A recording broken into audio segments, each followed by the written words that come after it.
Your Excellency Abdullah Shahid, President of the 76th United Nations General Assembly, Your Excellency Secretary General Antonio Guterres, Your Excellency President Moon Jae-in, and distinguished leaders from around the world, it is an honor to be here today, where BTS appointed as special presidential envoys of the Republic of Korea. We're here today to share the stories of our future generation. Before we came here, we asked the young people in their teens and 20s around the world about their past 2 years and about the world they find themselves in today. Jin will share some of the answers we received. Yes, should we take a look? You can feel the good vibes from just looking at these. There were times during the past 2 years when I too felt bewildered and troubled. But still here, we have people who cry out, let's live on, let's make the best of this moment. Because we can't stand still when we are in the ideal time of our lives to take on new challenges. It wasn't as if we could blame anyone, and you must have felt the frustration. Here I'm the same as I was yesterday, but the world changed like we were transported in a flash to a parallel world. I was saddened to hear that entrance and graduation ceremonies had to be canceled. These are moments in life you want to celebrate, and missing out on them must have been upsetting.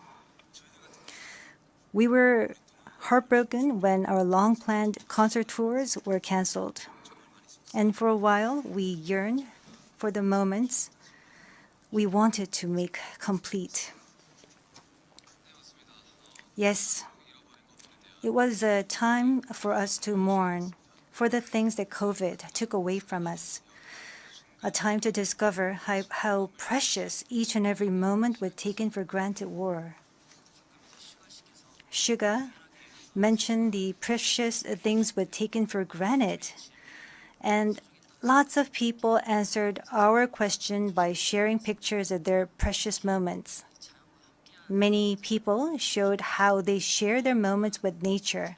I think during these 2 years, they found dear the time they experienced and care for nature. Yes, but maybe because we feel an encroaching sense of dread that our time on this earth is limited, we just talked about the things we mourn, and I shudder to think about mourning for the earth.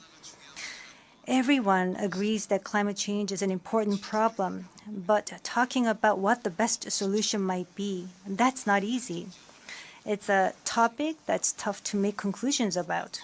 Yes, it is a tough discussion, but I learned while preparing for today that there are many young people who have an interest in environmental issues and choose it as their field of study.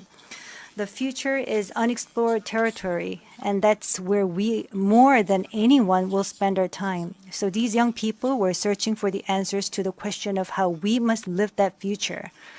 So I hope we don't just consider the future as grim darkness. We have people who are concerned for the world and searching for the answers. There are still many pages left in the story about us, and I thought we shouldn't talk like the ending's already been written.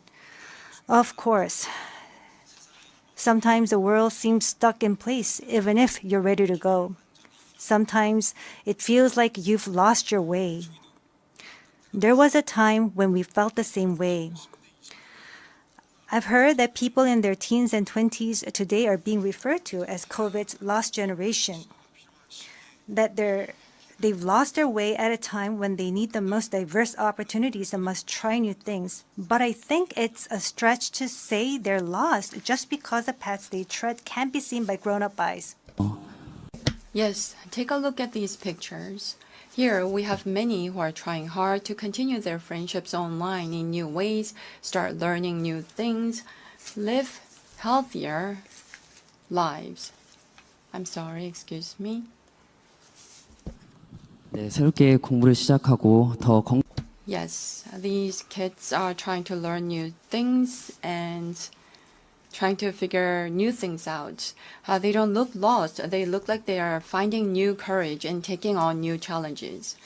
I think that's why instead of the lost generation, a more appropriate name would be the welcome generation.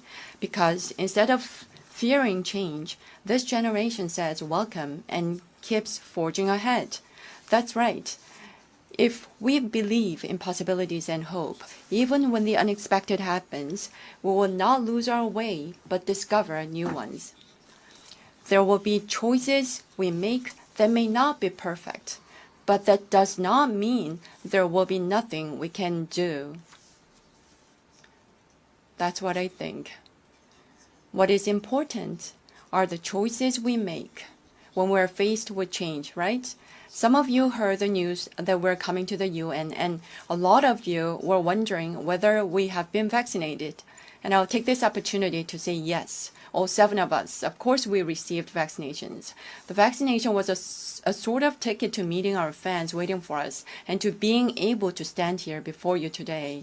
Just like we said in our message today, we too are doing the things that we're able to do right now. Like the vaccinations, efforts are continuously underway to keep this new reality going forward. And I think the day we can meet again face to face is not far away. Until then, I hope we can fill each of our days to the brim with positive energy. We thought the world had stopped, but it continues to move forward. I believe that every choice we make is the beginning of change, not the end.